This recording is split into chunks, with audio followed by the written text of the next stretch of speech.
Vi har i vores gruppe valgt emner bolde, der hopper. Og vores hypotese går ud på, at vi regner med, at vores bolde vil hoppe lige højt i procentvis, uanset hvilken højde vi kastede fra, og underladelse jo selvfølgelig skulle være den samme. Og vi brugte variabel kontrol, da vi kun justerede højden på bolden. Og de materialer, vi brugte, var en hoppebold på 51 gram og en tomstok på 1 meter.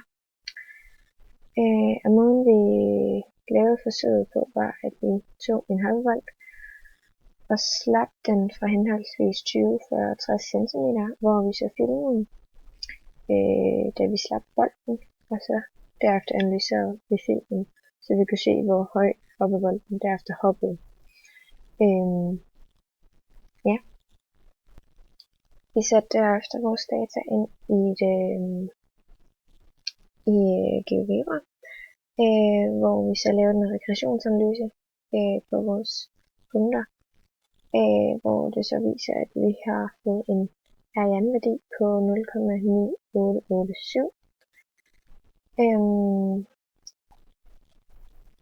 Vi lavede derefter nogle beregninger på, hvor mange procent bolden hopper op igen, alt efter hvilken højde vi har kastet den fra.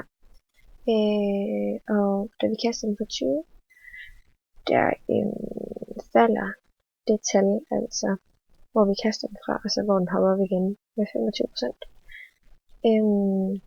Og fra 40 cm, der falder det med 22,5%. Og fra 60 cm, der falder den med 30%.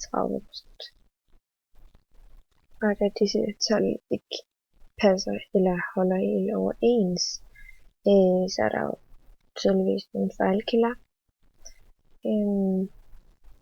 Vores fejlkilder kunne jo så derfor være, at vi måske havde holdt tommelstokken skævt, når vi har filmet. Altså også, at det ikke har været så nøjagtigt med at aflæse højden på bolden.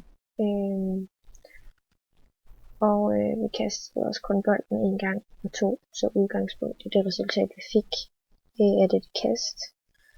Og det kunne også være en fejlkilde. Og vi kan derfor konkludere ud fra vores regressionsanalyse, at vores hypotese er rigtig, da vi ender ud med en Ariane-værdi på 0,9887.